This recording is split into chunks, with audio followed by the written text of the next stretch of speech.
We are here today for the confirmation appointment of Kent Parrish Jr.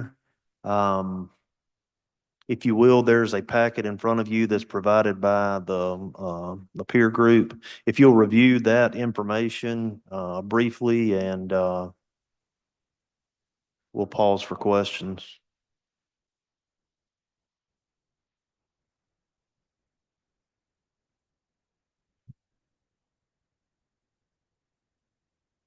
I am.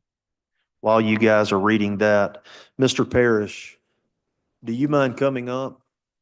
And if you can stand over near the lectern, or if there's not that many people in here, if you don't mind, if you'll just tell us who you are and what you've done, and if you've done this before, why you want this, and just basically a short summary.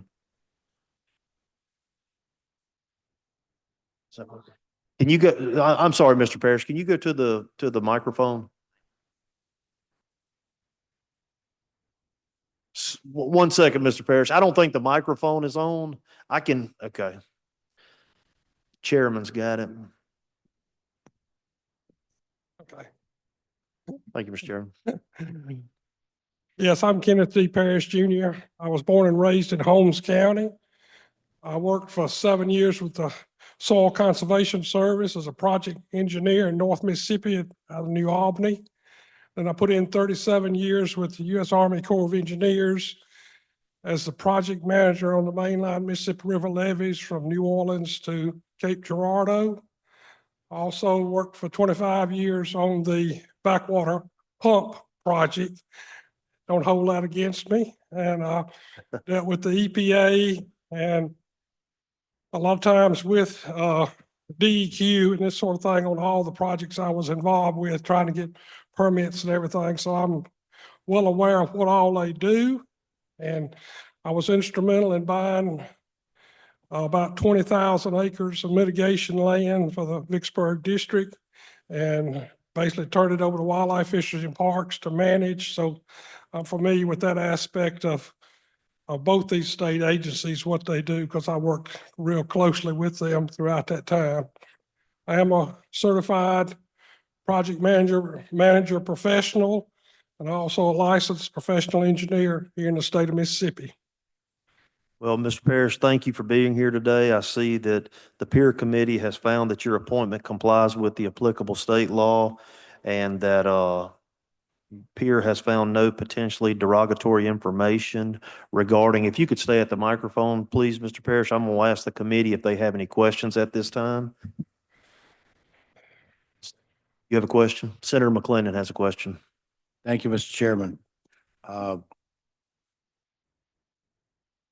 Thank you, Mr. Parrish, for being willing to serve. Thank you for your service with the Corps. Are you familiar with the Arcabella Dam project? Yes, sir, I'm familiar with it. Could you let this body know just what it's going to entail to get that thing fixed?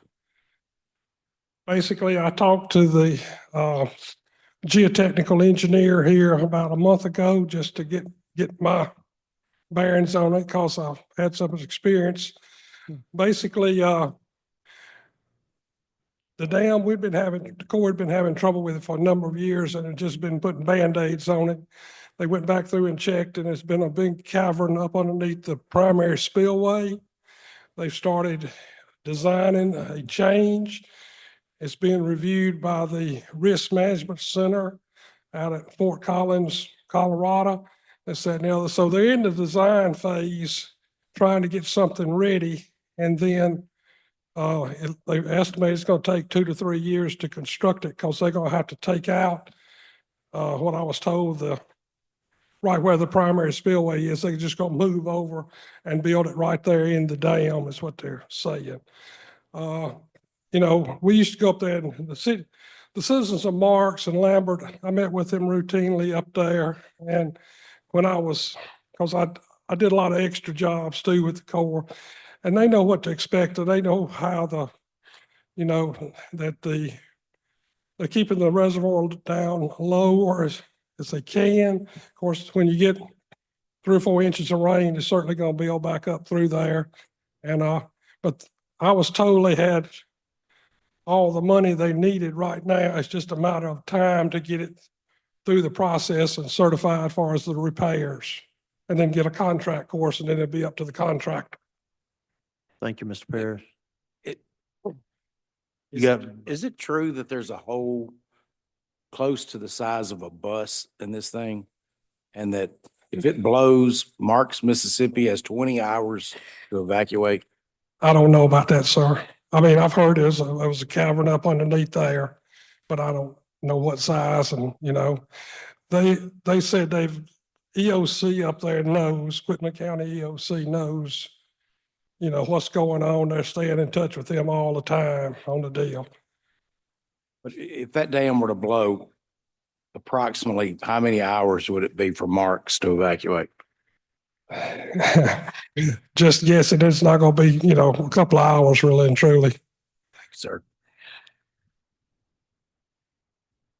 thank you, Senator McClendon. Any further questions? There are no further questions. I'd entertain a motion. Do advise consent. There's been a motion to advise and consent. All in favor, say aye. Any opposed? Thank you. This meeting is adjourned. Oh, we have a motion, rise and report.